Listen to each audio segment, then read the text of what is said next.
온유한 자는 복이 있나니 그들이 땅을 기업으로 받을 것이며. 아멘. 사람이 온유한 사람이 있고 사람이 아주 싸나운 사람이 있죠.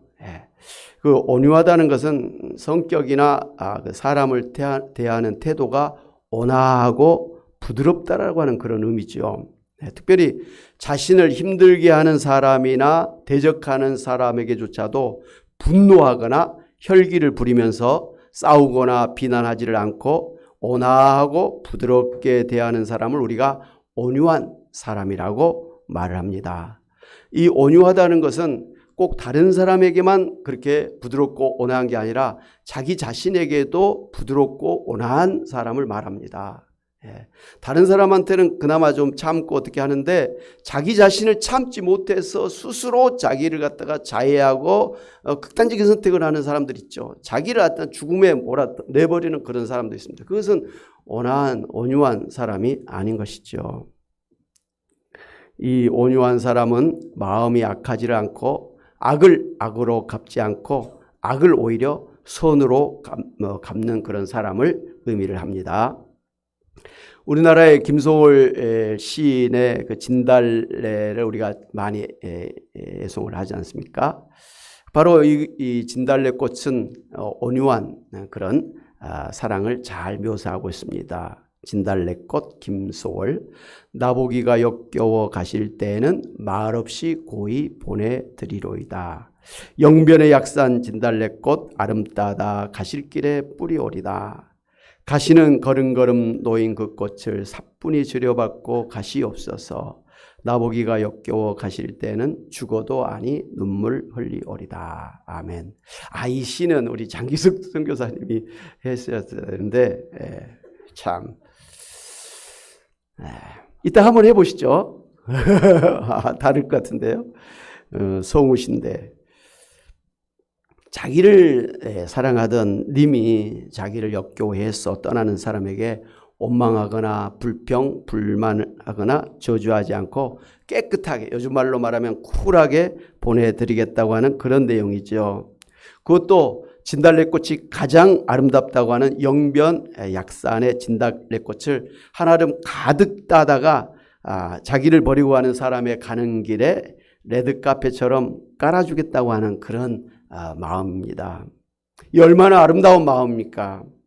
자기를 버리고 떠나는 사람에게 원망, 불평, 불만을 하면서 따지고 싸우고 저주하는 것이 아니고 오히려 떠나는 님의 마음이 불편하지 않도록 끝까지 최선을 다해서 편히 보내드리고자 하는 그런 마음이 바로 온유한 마음이죠. 맞습니까?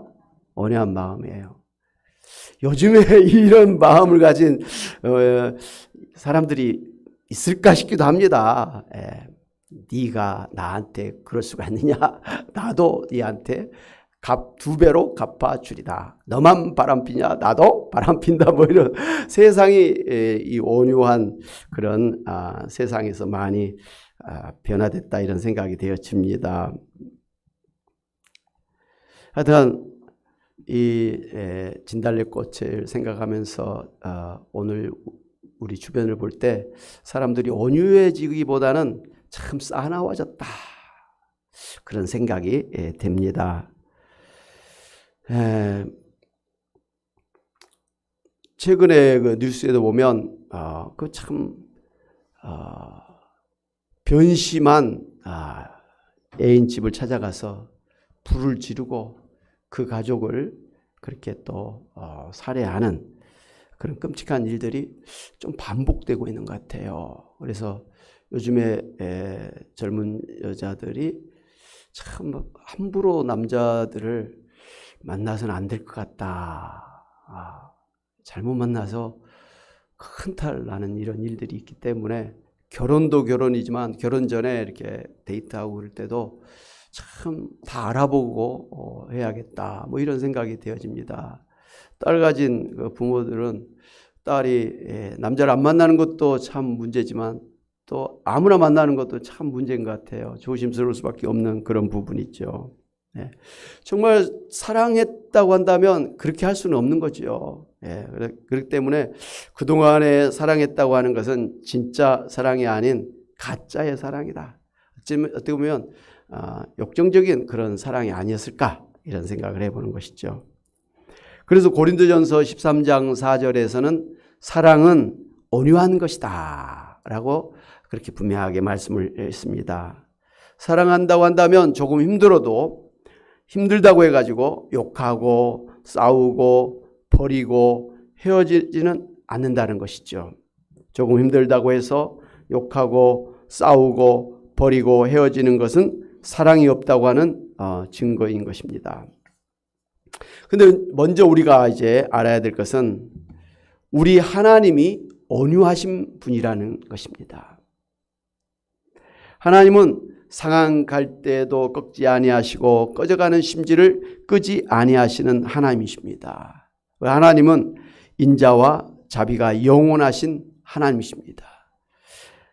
하나님은 이 탕자처럼 우리가 하나님을 떠나서 재산을 다 탕진하고 세상에서 죄를 짓다가 거짓골로 하나님으로 돌아올 때까지 밤낮으로 기다리시다가 우리가 하나님 앞에 돌아올 때 아무런 책망이나 형벌을 내리시지 않고 그야말로 묻지도 따지지도 아니하시고 무조건 받아주시고 용서해 주시고 축복해 주실 정도로 하나님은 우리에 대해서 한없이 온유하신 분이라는 것이죠. 우리 각자가 하나님이 나를 만나 주시고 하나님이 나를 구원해 주신 그 첫 번째 그 순간들 있지 않습니까? 그 예수를 믿기 전에 나는 하나님 앞에서 어떤 사람이었는가를 생각할 때 정말 하나님께서 저를 갖다가 막 정죄하고 심판하고 뭐 지옥에 던져도 뭐라고 할 수 없는 그러한 인생을 산 때가 있었습니다. 물론 착하게 살다가 예수 믿는 분도 있습니다만 영적으로 볼 때 하나님 있으면 나와봐라 그래. 그러면서 교회 다니는 사람들을 막 비난하고 욕하고 이런 게 하나님 앞에 잘못된 죄를 짓는 것들이죠. 거기다가 혹시라도 이단에 뭐 또 빠져가지고 다니거나 우상을 섬기는 그런 사람들이었다고 한다면 정말 큰 죄 가운데 살았던 사람들일 것입니다.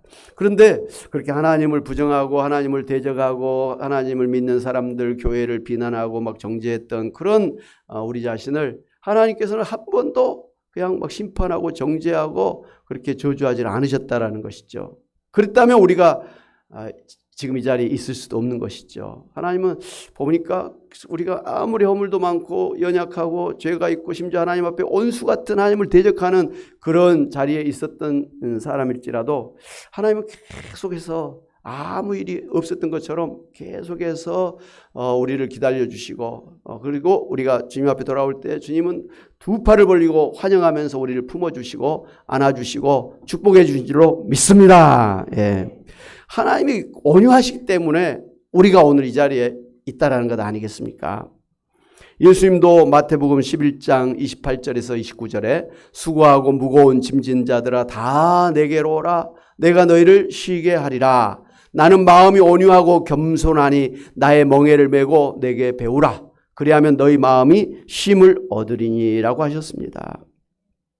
예수님이 이 세상을 구원하기 위해서 참으로 성육신 하신 분 아닙니까? 하나님의 그 높은 보좌를 버려두고 하나님 아들로서 이거 영광을 다 버려두고 이 세상에 어떻게 보면 죄 같은 그런 몸을 입고 오셔가지고 가난한 집에서 그렇게 장남으로 태어나셔가지고 얼마나 힘든 그런 세상을 이제 살아오셨습니까? 그리고 이제 본격적으로 공생애를 통해서 복음을 전하고 귀신을 쫓아내주고 그 다음에 병든 자를 고쳐주시고 하나님 나라를 선포해 나가실 때 얼마나 많은 유대인들이 같은 동족 하나님 믿는다고 하는 유대인들이 예수님을 얼마나 비난하고 정죄하고 대적하고 기회만 되면 잡아 죽이려고 달려들었지 않습니까? 그러다가 마침내는 예수님을 잡아다가 매를 때리고 침을 뱉고 뺨을 때리면서 옷을 홀라당 벗겨가지고 십자가에 매달려서 그렇게 수치를 당하게 하시고 그 다음에 창으로 찔러서 온 몸에 피가 다 쏟아져 죽게 하시고 말이죠. 그렇게 한 했던 그런 사람들을 예수님이 그들을 원망하거나 뭐 정죄하지도 아니하고 오히려 하나님 앞에 하나님 저들 불쌍히 여겨달라고 하나님 저들의 죄를 용서해 주시라고 그러면서 하나님 앞에 내 영혼을 맡깁니다 하면서 떠나셨던 것 아니겠습니까? 예수님이 당신을 그렇게 핍박하고 대적하고 잡아 죽이는 사람들에 대해서 막 화가 나가지고 막 분노를 터뜨리면서 이놈들 한번 두고 봐라 이렇게 하지 않으셨다는 것이죠. 오히려 그 예수님을 십자가에 매달았고 그렇게 하는 사람들을 갖다 불쌍히 여기는 거예요. 저들이 자기 하는 일을 모른다는 거예요. 저들이 지금 어떠한 죄를 짓고 있는지 몰라서 저렇다는 거예요. 그래서 하나님 앞에 하나님 저들을 불쌍히 여겨달라고 그렇게 용서를 빌면서 그렇게 십자가에 돌아가셨죠. 바로 그 정도로 예수님도 온유하신 분이라는 것이죠. 그런가 하면 성령님도 온유하신 분이죠. 성령의 열매 중 하나가 온유 아닙니까? 온유. 겸손, 충성, 자비, 양선. 마음이 굉장히 온유하신 분이에요. 성삼일체 하나님은 온유하신 분이시다. 아멘. 네.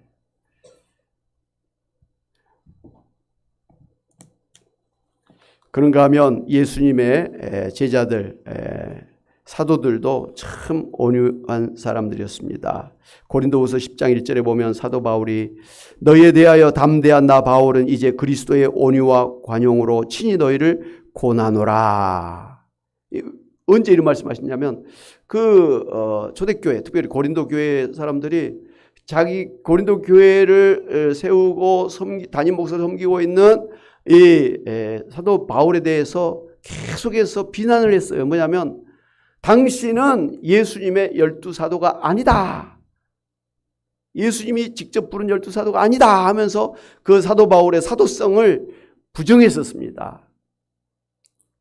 그 열심히 섬기고 있는 그런 사도 바울에게 그 사도가 아니라고 예수님이 부르신 그런 사도가 아니라고 비난할 때 얼마나 마음이 답답하고 정말 억울하고 분통했겠습니까? 분명히 예수님이 이 사울을 불러가지고 이제부터 너는 내 종이 되어서 이방인의 한마디로 사도가 되라 이렇게 불러주셨지 않습니까? 이방인의 선교를 감당하는 예수님의 사도로 특별히 불러주셨음에도 불구하고 사람들이 그것을 인정하지 않으니까 얼마나 답답했겠느냐는 것이죠.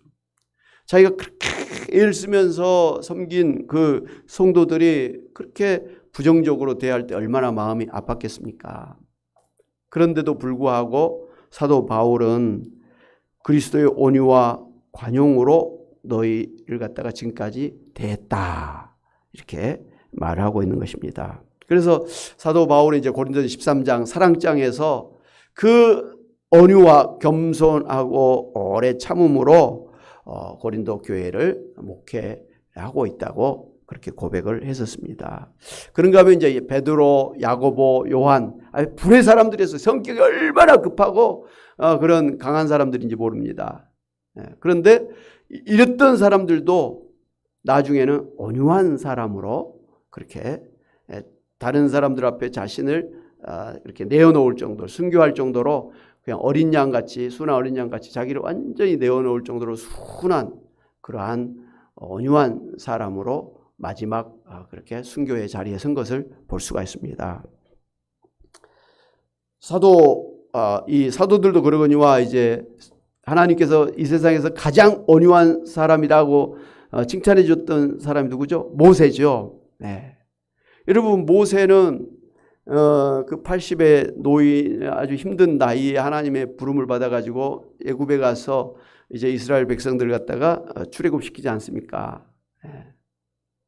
그리고 광야에 40년 동안 이스라엘 백성들을 그렇게 인도를 하면서 결국 가나안 땅 입구까지 데리고 갑니다. 그런데 성경을 보면 이 이스라엘 백성들이 이 모세에 대해서 계속해서 하다 시간만 나면 때만 되면 이 모세에 대해서 비난하고 말이죠. 잡아 죽이려고 하고 원망하고 불평하고 그러면서 계속 모세를 힘들게 했던 것을 볼 수가 있습니다.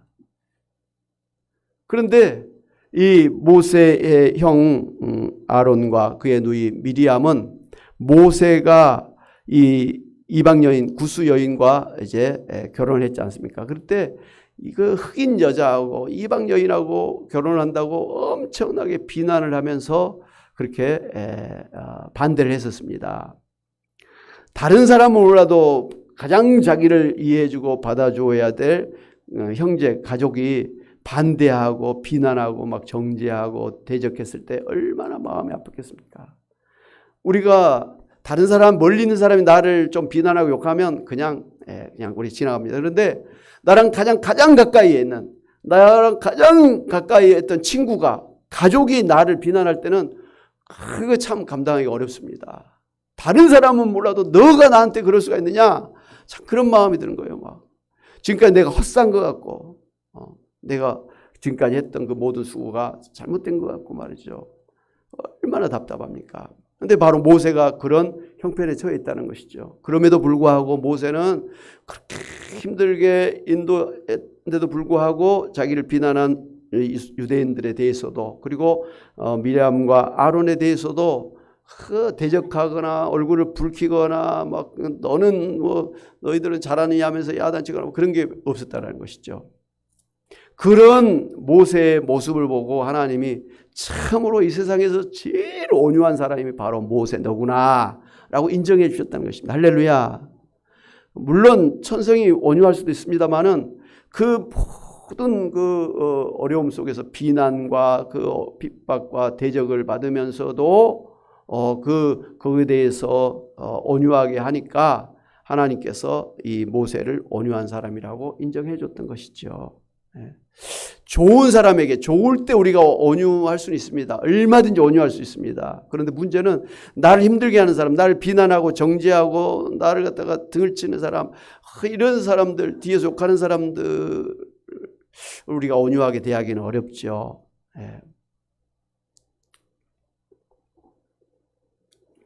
하여간 미리암이 그 모세를 대적한 것 때문에 결국 문둥병이 걸려서 온몸에 하얗게 되었을 때 모세가 하나님 앞에 눈물을 흘리면서 하나님 저를 용서해 달라고 그렇게 기도했었습니다. 그랬더니 하나님께서 이 모세의 기도를 듣고 7일 동안만 이 문둥병이 걸리게 하고 그 다음에 깨끗이 낫도록 그렇게 해 주셨습니다. 사랑하는 여러분, 오늘 하나님은 우리에게 온유한 자는 복이 있나니 그들이 땅을 기업으로 받을 것이다. 이렇게 축복을 해 주셨습니다. 온유한 자가 복이 있다. 뿐만 아니라 오늘 예수 믿고 구원받은 하나님의 백성들은 온유한 삶을 살아야 된다. 라고 말씀하신 것이죠. 그게 천국인의 삶의 모습이고 그것이 복 있는 사람의 모습이다. 라고 말씀해 주신 것이죠.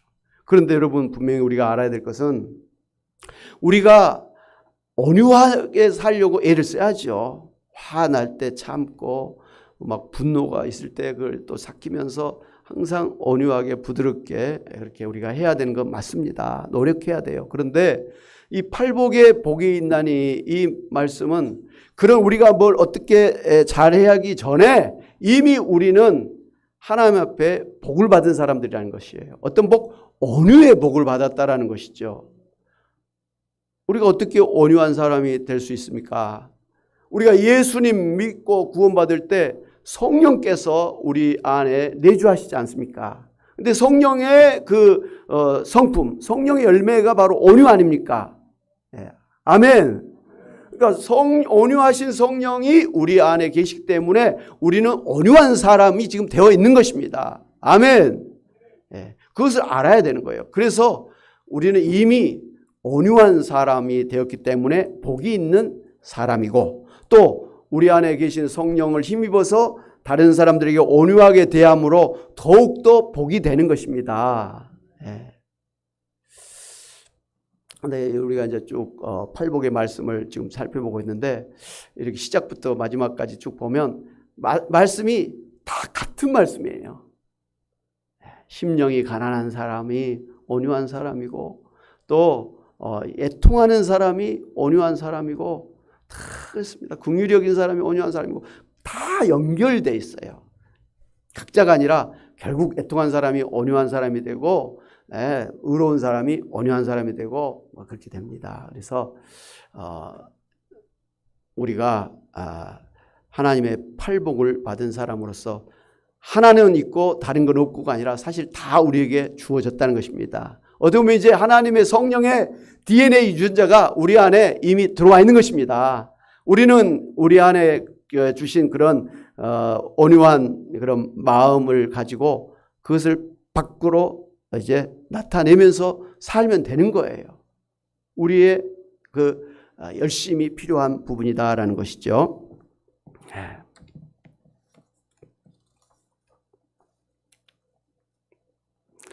특별히 온유한 사람에게는 이미 성령의 그 열매를 갖고 있기 때문에 복이 있다고도 하셨지만, 복이 있나니 그들이 땅을 기업으로 받을 것이다. 근데 이 땅은 지금 이 세상에서 부동산을 말하는 것보다는 영적인 의미가 아닐까.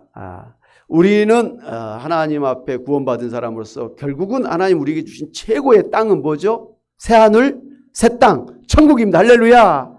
예, 그래서 팔복의 시작부터 끝은 천국이 저들의 것이며, 하나님 주신 우리에게 최고로 좋은 축복은 역시 천국이라는 것이죠. 이보다 더 좋은 축복이 어디 있겠습니까? 그래서 사도 바울은 골로새서 3장 12절 13절에서 그러므로 너희는 하나님이 택하사 거룩하고 사랑받는 자처럼 긍휼과 자비와 겸손과 온유와 오래 참음을 옷 입고 누가 누구에게 불만이 있거든 서로 용납하여 피차 용서하되 주께서 너희를 용서한 같이 너희도 그리하고 이 모든 것 위에 사랑을 더하라. 이는 온전하게 매는 띠니라고 그렇게 말씀을 해 주셨습니다. 그러므로 성도 여러분은 성령 충만해서 다른 사람들에 대해서 그리고 자신의 그런 허물, 죄에 대해서도 온유한 마음을 가지고 사랑하며 사시기를 바랍니다. 그래서 내 자신에게도 참 온유해야 돼요. 참 좀 착한 사람들, 예수님 잘 믿는 사람들, 좀 바르게 살려고 하는 사람들의 참 문제 중에 하나가 자기의 부족, 허물을 자기가 용납을 안 하는 거예요. 자기가 막 괴로워. 다른 사람이 뭘 안 하는데 자기가 스스로 막 자기를 막 정죄하고 자기를 갖다가 그렇게 힘들게 만드는 거예요. 자해를 하는 거예요. 자학을 하는 거예요.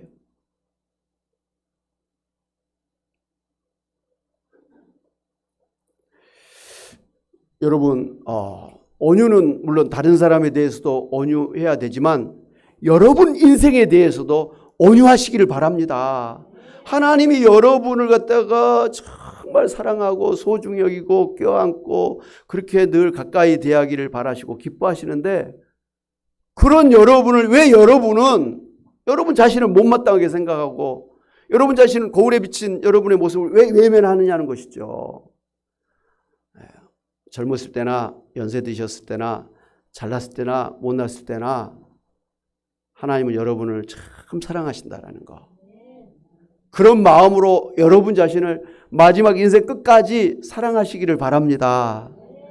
우리가 다 이제 노년이 되면 몸이 아파. 그리고 또 병원에 가야 돼. 그리고 자녀들한테 좀 신세도 져야 돼요. 그럼에도 불구하고 여러분은 여러분을 포기하지 마시기를 바랍니다. 빨리 죽어야지. 빨리 죽어야. 이건 여러분을 갖다가 자학하는 거예요. 그런 생각 자체가 안 좋다는 것이죠. 여러분이 살고 싶어도 어느 순간에 떠나야 될 때가 다 있는 거예요. 오늘 살고 계시다고 내일도 산다는 보장이 없는 거예요. 그냥 오늘 살게 하신 것도 하나님의 은혜인 줄로 믿고 감사하면서 하나님이 나를 축복해서 주신 이 생명, 이 몸, 이 모든 것을 감사함으로 받고 사랑하면서 잘 스스로가 잘 보듬으면서 그렇게 자기를 좀 사랑하면서 가야 될 필요가 있는 거예요. 그래서 좀 맛있는 것도 막 먹고 아프면 빨리 약도 먹고 병원 가서 빨리 좀 치료도 받고 그리고 자기에 대해서 좀 이쁘게 치장도 하시길 바랍니다. 교회 올 때만 이쁜 옷 입지 마시고 집에서 혼자 계실 때도 좀 이쁘게 입고 계세요. 특별히 속옷도 좀 이쁜 거 입으세요. 참 우리 어른들은 나중에 보면 그 속옷을 왜 그렇게 다 헤어진 것, 막 색깔이 바래진 걸 입고 계신지 모르겠어요. 새 것은 다 저기 농에다가 맞죠? 보관하고 있고. 그게 좀 이상해요. 여러분, 좀 제일 좋은 거, 남이 안 봐도 여러분 스스로에게 좋은 거 늘 입히시기를 바랍니다. 그렇게 좀 자기 몸을 위해서 운동도 하고 말이죠. 좀 음악도 좀 듣고 쉬기도 하고 좀 놀러 가기도 하고 뭐 이러면서 좀 자기를 좀 사랑하고 자기를 좀 잘 챙겨 주시기를 바랍니다. 그래서 첫째는 여러분 자신에게 온유한 사랑, 그리고 여러분 주변의 사람들에게도 온유한 사람이 되시기를 주님의 이름으로 축원합니다. 아멘. 여러분이 잘 아신 대로 짐 엘리엇 선교사하고 4명의 동료 선교사님들이 젊은 나이에 남미의 에콰도르의 아우카족 인디언들을 선교하러 떠났었습니다. 그런데 선교를 제대로 하기도 전에 그 원주민들에 의해서 창에 찔려서 다 바닷가에서 순교를 당하게 되었습니다. 그런데 나중에 이제 시신을 수습하다 보니까 그들 몸에는 다 곤충이 있었어요. 그래서 얼마든지 저기서 막 창을 들고 달려드는 그 원주민들을 다 총을 쏴서 다 막을 수 있었다 이거예요. 정당방위할 수 있었다는 거예요. 또 그럴 목적으로 사실 총도 가지고 갔던 거 아니에요.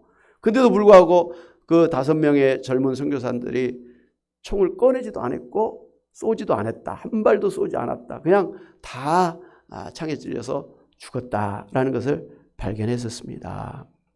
그렇게 참 무참하게 살해를 당한 그 선교사님들의 부인들, 그리고 아이들이 아직 어린 아이를 가진 그 선교사님들의 부인들이 그 남편들이 죽은 그 선교지를 다시 찾아가서 애들 데리고 그곳에서 사랑으로 막 봉사를 하고 막 섬겨 주었습니다.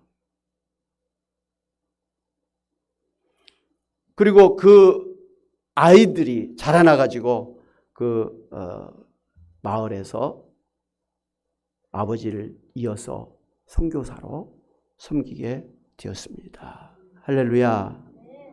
선교사님들도 참 자신의 목숨을 그렇게 해치는 그러한 원주민들에 대해서도 온유했고, 그 부인들, 남편들을 그렇게 무참하게 살해를 하고 그 자신들의 인생을 망쳐버린 그 원주민들에 대해서 남편 같은 그 사랑하는 마음으로 찾아가서 그들을 섬겼다는 거. 심지어 자기 아버지의 원수를 갖다가 또 용서하고 섬긴 이 선교사님들의 가족이야말로 온유한 사람들 아니겠습니까? 그 결과가 무엇입니까? 왜 자기를 죽이고 자기 남편을 죽이고 또 아버지를 죽인 그 사람들이 왜 자기들을 찾아와서 이렇게 하는가? 예수님의 사랑 때문이었다. 예수님도 하나님 아들이셨는데 우리를 갖다가 구원하기 위해서 우리에게 찾아오셔서 십자가에서 피 흘려 죽으시고 창으로 찔려 죽으셨다. 그것은 바로 저들을 구원하기 위해서다 라는 것을 이제 깨닫게 되었고, 그래서 그 원주민들의 대부분이 예수님을 믿게 되었고요. 그리고 또 그 중에 몇 사람은 목회자가 돼서 아주 훌륭하게 사역을 하고 또 그 주변에 이제 원주민들에게 복음을 전하는 선교의 센터가 되었다고 합니다. 지금도 그곳에서 많은 목회자들이 배출되고 있고요. 할렐루야! 여러분 얼마나 억울하고 분통이 터지는 일이 많으십니까? 그런데 지금까지 어찌됐든 잘 참고 오셨는데 이제는 더 이상 참을 수가 없다고 하시면서 있는 화 없는 분을 다 쏟아내게 되면 그동안의 여러분의 그 수고가 헛되게 됩니다. 모든 것이 다 엉망이 됩니다. 그리고 하나님의 영광을 가리게 됩니다. 예. 저도 이제 나이가 들면서 지금까지는 나름대로 뭐 참고 뭐 이렇게 왔는데 딱 한 가지 드는 생각이, 내가 이렇게 나이 들어서까지 이런 대우를 받아야 되나? 그 생각이 드는 거예요. 내가 이렇게 나이 들어서도 하고 싶은 말 못하면서 그렇게 참고 살아야 되나? 뭐 이런 생각이 번뜩번뜩 드는 거예요. 옛날에 고옥하는 목사님이 양해를 구하면서 이제 내가 나이가 들었으니까 내가 좀 할 말 좀 하자 하시면서 막 야단치실 때가 있었어요. 그동안은 뭐 여러 가지로 할 말 다 못했지만 내가 이렇게 나이 들었으니까 이제 할 말 해도 되지 않느냐라고 하셨는데, 그 말씀도 안 하셨으면 좋았을 텐데 지금 보니까 저도 그 옥목사님이 이제 나이가 됐잖아요. 그러면 저도 이제 막 할 말 해도 되겠다라는 그건데 그게 아니잖아요. 네. 지금까지 참고 인내하면서 왔던 것처럼 지금도, 그리고 끝까지 인내하면서 참고 나가야 될 줄로 믿습니다. 특별히 연세 드신 분들, 연세 드신 게 무슨 대수가 아니에요. 무슨 계급장이 아니란 말씀이에요. 오늘 온유한 자가 땅을 기업으로 받을 것이라고 하신 이 팔복의 말씀은 사실 구약 시편 37편 말씀을 인용하신 그런 말씀입니다. 시편 37편 1절부터 한번 같이 한번 합독하도록 하겠습니다. 시작. 악을 행하는 자들 때문에 불평하지 말며 불의를 행하는 자들을 시기하지 말지어다. 그들은 풀과 같이 속히 배임을 당할 것이며 푸른 채소같이 세잔할 것이미로다. 여호와를 의뢰하고 선을 행하라. 땅에 머무는 동안 그의 성실을 먹을거리로 삼을지어다. 또 여호와를 기뻐하라. 그가 내 마음의 소원을 내게 이루어 주시로다. 내 길을 여호와께 맡기라. 그를 의지하면 그가 이루시고 내 의를 빛같이 나타내시며 내 공의를 정오의 빛같이 하시리로다. 여호와 앞에 잠잠하고 참고 기다리라. 자기 길이 형통하며 악한 죄를 이루는 자 때문에 불평하지 말지어다. 분을 그치고 노를 버리며 불평하지 말라. 오히려 악을 만들 뿐이라. 진실로 악을 행하는 자들은 끊어질 것이나 여호와를 소망하는 자들은 땅을 차지하리로다. 잠시 후에는 악인이 없어지리니 내가 그것을 자세히 살필지라도 없으리로다. 그러나 온유한 자들은 땅을 차지하며 풍성한 화평으로 즐거워하리로다. 아멘. 여기 있죠? 온유한 자는 땅을 기업으로 받는다. 이 말씀 있죠. 여러분, 이 시편의 이 말씀은 자기는 착하고 바르게 사는데 주변에서 자기를 다 비난하고 정죄하고 자기를 갖다가 손해를 끼치고 자기를 그냥 잡아 죽이려고 하는 사람들이 막 있다라는 것이죠. 그런데 그런 사람들은 또 승승장구하고 부귀영화를 누리고 그 자식들조차도 막 잘 사는 거예요. 거기에 대해서 정말 이해할 수가 없고 하나님 앞에 참 불만이 있었는데 하나님이 그 사람에게 뭐라고 말씀하십니까? 불평불만하지 마라. 내가 너의 그 당하는 고통을 내가 다 알고 내가 너를 보고 있다. 남은 몰라도 나는 너를 알고 있고 나는 너를 이해한다. 너가 얼마나 착하고 진실한 사람인지 내가 안다. 내가 얼마나 온유한 사람인지를 내가 안다. 그리고 너를 힘들게 하는 그 사람들을 너가 어떻게 하려고 하지 마라. 그러면 너만 악하게 되니까 손해를 보니까 너는 가만히 있어라. 내가 알아서 다 해주리라. 네. 아멘. 하나님이 심판해버린다는 거예요. 이 세상에서 심판이 안 되면 영원한 지옥의 심판을 해버릴 테니까 너는 오히려 너한테 잘못한 사람들이 그런 심판을 받는 것 때문에 오히려 마음 아파해야 될 정도로 심판을 할 것이니까 그 사람들 대해서 너는 전혀 신경도 쓰지 말고 오히려 하나님을 바라보고 하나님께 맡기라. 하나님이 너를 반드시 책임지고 인도하실 테니까 하나님께 맡기라라는 것입니다. 아멘.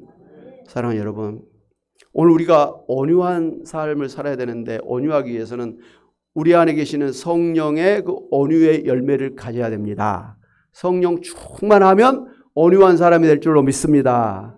뿐만 아니라 여러분 힘들고 어려울 때 분노가 있을 때 하나님 앞에 맡기시기를 바랍니다. 그럼 하나님이 여러분을 이해해 주시고 여러분을 위로해 주시고 하나님이 여러분의 그 모든 대적들을 다 물리쳐 주시고 심판해 버리실 겁니다. 여러분 손에 피 한 방울 안 묻히도록 하나님 다 해결해 주실 테니까 걱정하지 말고 아이고 저 사람 나 때문에 저 하나님 앞에 저 큰 벌을 받겠네. 아이고 불쌍하다. 오히려 그 생각을 하시면 얼마나 마음이 편하겠습니까? 아멘. 그래서 분노, 화보다는 오히려 마음의 평안을 누리시는 여러분 되시기를 바랍니다. 그런 사람에게 하나님은 땅을 기업으로 주신다 그랬습니다. 천국을 주신다고 했으니 온유하게 사시는, 그래서 하나님 앞에 복된 삶을 사시는 여러분이 다 되시길 주님의 이름으로 축원합니다. 아멘. 하나님 아버지 감사합니다. 정말 세상이 악할수록 정말 우리의 마음도 싸나워지고 악해지는 것을 볼 수가 있습니다. 분노가 치밀어서 참을 수가 없고 하나님 정말 대로받고 말로 갚아주지 않으면 안 되는 그런 세상을 우리가 살고 있습니다.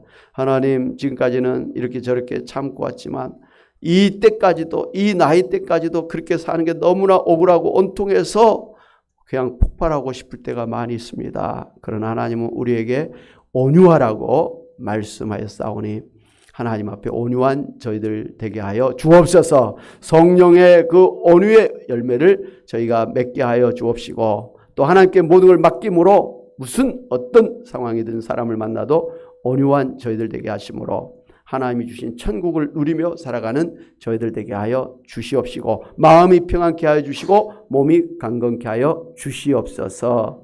감사하고 예수의 이름으로 기도하옵나이다. 아멘.